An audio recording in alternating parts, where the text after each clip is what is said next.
Update 3 months later. Hi guys, it's me again.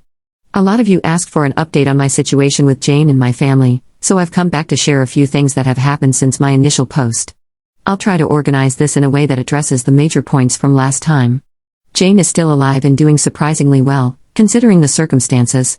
She's always been a fighter, and although her disease has been progressing, she's keeping a positive attitude about everything that's going on. She says she's grateful to have seen everyone's true colors before she passes, so she can go into the next life knowing the truth. Over the past few months, we've become unbelievably close, and it's getting harder and harder to know she's nearing the end. She doesn't talk about it much. I know it's because she doesn't want to hurt me, but we're both aware of the situation, so we're just making the best of our time together. I'm also not being completely transparent with her about all the drama at home, but honestly, I don't think she needs to hear all of that. We did end up having the surprise celebration of life I had planned.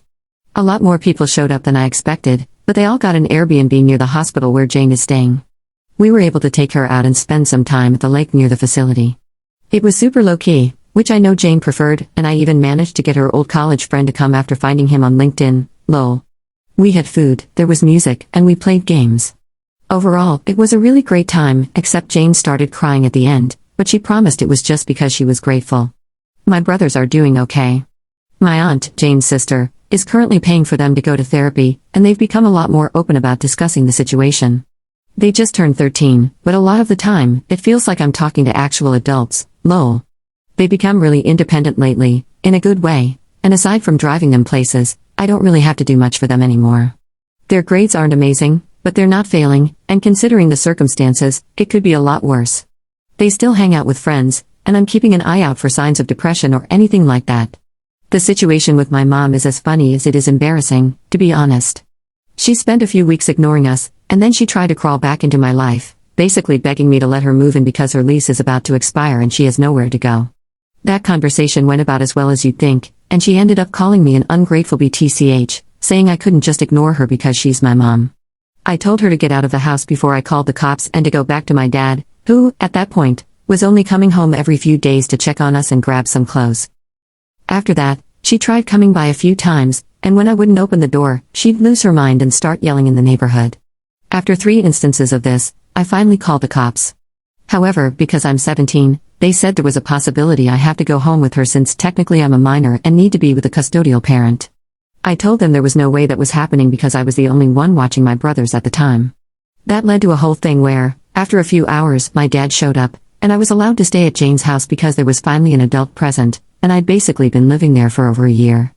After that, the cops firmly told my mom that if she kept showing up and causing drama, my neighbors confirmed she'd been there a few times, screaming, they'd arrest her for trespassing since technically it's Jane's house, not hers. She left and hasn't tried coming to the house again, but for a while, she would call me constantly, telling me I owed her and saying all kinds of stuff. She's now blocked on everything, and anything she needs to say to me goes through my dad. As for my dad, well, since he's basically required to stay here for another 2 months until I turn 18, we've just been avoiding each other. It's not too bad, though, because I've been heavily relying on guilt-tripping him to get my way.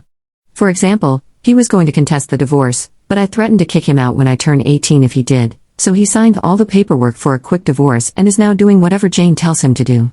I don't openly disrespect him, he's still my dad, but I've made it clear I have no intention of ever doing what he says again, and he doesn't fight me on it. Most of the time, he stays in his room, and occasionally, he goes back to my mom's house, but only for a day or two before they argue and she kicks him out again, lol. I haven't decided yet whether I'll kick him out when I turn 18, and we haven't talked about it either, so I'm just playing it by ear.